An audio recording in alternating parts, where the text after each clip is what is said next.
Assalamualaikum warahmatullahi wabarakatuh, dan salam sejahtera untuk kita semua. Komponen sepeda banyak jenisnya. Sebutlah drivetrain, memiliki seri yang banyak. Untuk apa? Demikian juga medan bersepeda, memiliki variasi yang banyak, dari jalan aspal mulus sampai jalan bebatuan besar, dari yang datar hingga tanjakan curam. Nah, banyaknya variasi drivetrain sepeda tersebut dimaksudkan untuk menghadapi medan tertentu. Sayangnya, ada sebagian kecil pesepeda yang salah mengkombinasikan antara medan bersepeda dengan jenis drivetrain. Grup set Diore seri M6100 digunakan hanya untuk keliling kota dengan jalur aspal mulus dan datar. Demikian juga sebaliknya, jalur bersepedanya kebanyakan jalan makadam, ada tanjakan curam, tak jarang harus melompat, tetapi yang digunakan seri Tourney. Bisa jadi karena budget yang terbatas. Demikian juga dengan road bike, tak jarang kita menggunakan Dura-Ace seri R9200 hanya untuk bersepeda dengan kecepatan yang tidak terlalu tinggi. Berikut ini beberapa pilihan yang bisa kita terapkan di sepeda kita bergantung kepada medan yang dilalui.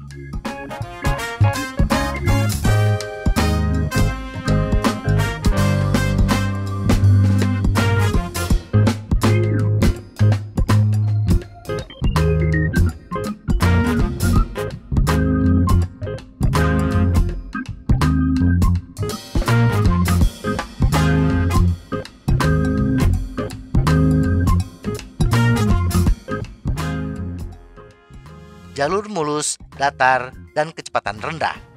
Bersepeda di medan seperti ini, sepeda yang kita butuhkan adalah sepeda yang stabil ketika melaju dengan kecepatan rendah dan nyaman. Dari segi geometri, pilih sepeda yang memiliki wheelbase yang panjang, sudut heat tube yang landai, ketinggian bottom bracket yang rendah, frame reach yang pendek, dan frame stack yang tinggi. Wheelbase yang panjang dan sudut heat tube yang landai membuat kemudi dan sepeda lebih stabil, tidak liar. Ini cocok untuk bersepeda dengan kecepatan rendah. Sedangkan bottom bracket yang rendah memudahkan kaki menopang sepeda ketika berhenti. Bagaimanapun, kecepatan rendah kita biasanya sering berhenti. Frame reach yang pendek dan frame stack yang tinggi membuat posisi duduk kita lebih tegak. Jalur yang mulus, datar, dan kecepatan rendah membuat sepeda jarang terguncang dan jarang melakukan perpindahan gigi. Oleh karena itu, kita tidak membutuhkan fitur drivetrain yang perpindahan giginya mulus, posisi RD yang stabil, dan tidak membutuhkan low sprocket yang besar. Semua fitur ini biasanya akan kita dapatkan di grup set menengah ke atas. Jadi, drivetrain yang kita butuhkan cukup kelas level entry, 7-9 speed, tetapi usahakan dari merek terkenal untuk menjamin presisi komponen, sehingga kita tidak terlalu sering melakukan pengaturan kembali drivetrain kita. Sepeda hybrid dan sepeda gunung level entry sudah mencukupi untuk kebutuhan di jalur ini. Cari sepeda yang menggunakan drivetrain yang terpercaya, seperti grup set Shimano Tourney atau paling tinggi Alivio 9 speed. Saya punya pengalaman yang tidak nyaman ketika menggunakan grup set level entry dari merek pemain baru. Baut H dan L sering longgar, dan kabel sering molor. Jalan mulus, datar, dan kecepatan tinggi. Sepeda yang kita butuhkan untuk jalur ini adalah sepeda yang memungkinkan kita bersepeda dalam posisi aerodinamis, bottom bracket yang lebih tinggi, frame reach panjang, frame stack rendah, dan wheelbase yang lebih pendek. Agar kita aman dalam bersepeda, khususnya di tikungan, bottom bracket harus di posisi yang lebih tinggi. Kecepatan yang tinggi membutuhkan drivetrain yang perpindahan giginya lebih mulus. Perpindahan gigi yang lambat ketika kecepatan tinggi, kayuhan pedal cepat, berpotensi rantai lepas. Sepeda yang cocok untuk kondisi ini adalah sepeda jalan raya atau road bike dengan drivetrain menengah ke atas. Tanjakan dengan jalan aspal. Di tanjakan, khususnya bagi kita pesepeda amatir, kecepatan sudah tidak pernah dipikirkan lagi, sehingga hanya ada dua kondisi, permukaan jalan dan kecuraman tanjakan. Jalan aspal sepeda lebih aman dari guncangan, sehingga suspensi tidak dibutuhkan. Apalagi ketika menghadapi tanjakan, efisiensi kayuhan sangat diperhatikan. Fork suspensi yang tidak terkunci membuat kayuhan kita tidak efisien. Sepeda yang stabil dengan wheelbase panjang akan lebih menguntungkan.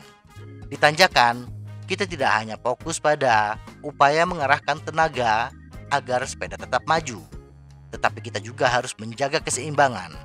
Di samping wheelbase, kita membutuhkan frame reach yang sedikit lebih panjang agar ruang kokpit sepeda lebih leluasa ketika kita melakukan obstacle, bersepeda dengan posisi berdiri, atau ketika kita dipaksa untuk memposisikan badan lebih ke depan ketika tanjakan semakin curam. Dari segi drivetrain, kita membutuhkan perpindahan gigi yang mulus, tetapi karena permukaannya mulus, tidak banyak guncangan, fitur RD Shadow tidak dibutuhkan.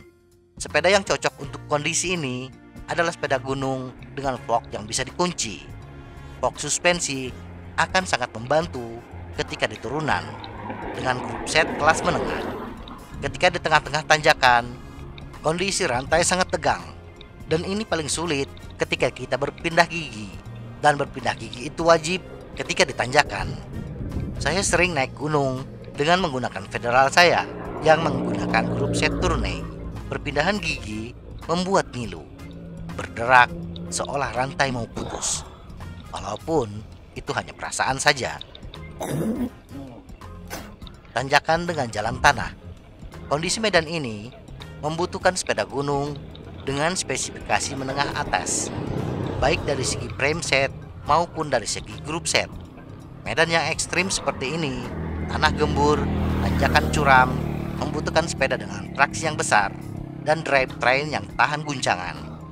Memiliki fitur shadow lebih bagus bila shadow plus, perpindahan gigi yang mulus, dan yang terpenting adalah frame set yang kuat dan suspensi yang menunjang. Travel fork lebih panjang. Sepeda yang paling cocok untuk kondisi ini adalah sepeda gunung jenis all mountain, lebih bagus full suspension dengan grup set minimal Diore. Semoga informasi ini bermanfaat. Tetap sehat, salam goes.